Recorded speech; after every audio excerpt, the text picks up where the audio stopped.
welcome to mini podcast di episode pertama.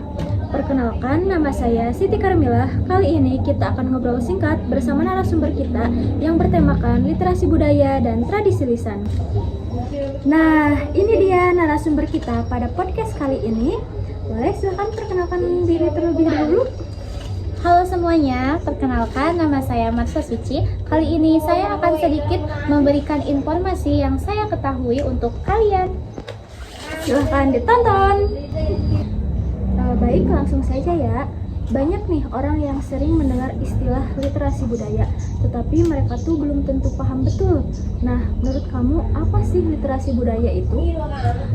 Kalau menurut saya sih literasi budaya itu adalah salah satu kemampuan seseorang untuk memahami, menghargai, dan juga melestarikan nilai-nilai kebudayaan yang ada di masyarakat. Salah satu bentuk literasi budaya yang sangat penting misalnya itu adalah tradisi lisan, di mana tradisi tersebut dikembangkan mulai dari mulut ke mulut. Menarik sekali. Kalau contoh tradisi lisan itu apa saja? Contohnya banyak sekali ya, misalnya cerita rakyat, legenda, mantra, petua, bahasa daerah.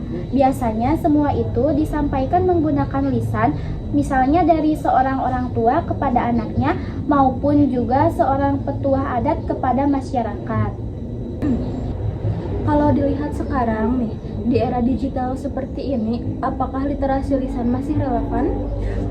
Di era seperti ini tentu saja sangat relevan karena di era digital seharusnya tradisi lisan itu harus dijaga supaya tidak hilang. Nantinya dalam tradisi lisan itu biasanya mengandung nilai moral, kearifan lokal dan juga identitas suatu daerah. Berarti literasi budaya itu punya peran penting ya dalam kehidupan kita. Ya, sangat penting. Dengan literasi budaya kita bisa belajar mengenai kehormatan, kebersamaan, dan juga nilai kehidupan lainnya. Tradisi lisan bukan hanya sekadar cerita, melainkan juga untuk dunia pendidikan. Lalu, apa peran generasi muda dalam melestarikan literasi ini? Perannya itu besar sekali.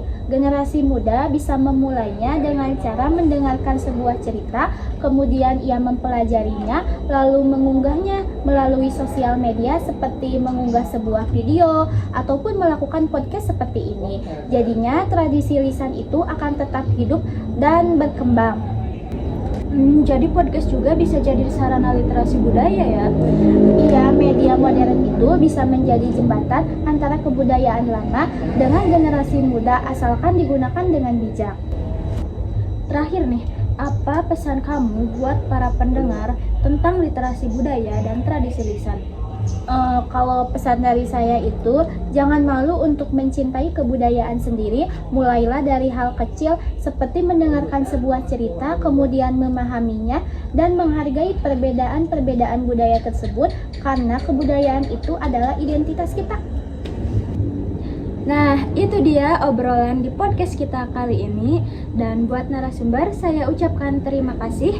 Dan buat kalian, semoga podcast ini bisa menambah wawasan dan pengetahuan kalian ya. Sampai jumpa di episode berikutnya. Bye-bye!